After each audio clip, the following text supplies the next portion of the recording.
Hello, welcome back to the channel.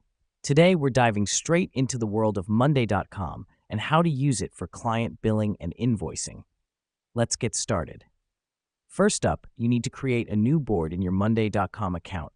This is where all your client billing and invoicing information will be kept. Having a dedicated board helps us because it organizes and simplifies the invoicing process. Now that we've done that, the next step is to add columns for client names, services rendered, billing rate, hours worked, and invoice status. The reason we do this is to keep all essential information in one place, making it easy to track and update. After setting up your columns, it's time to start inputting your client data. This is important as it's the foundation of your invoicing process.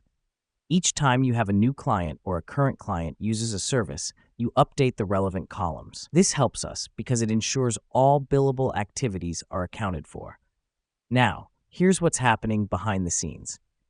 Monday.com is storing all this data, and with its automation feature, you can set it to generate invoices when certain conditions are met, like reaching a billing threshold or at the end of a billing period.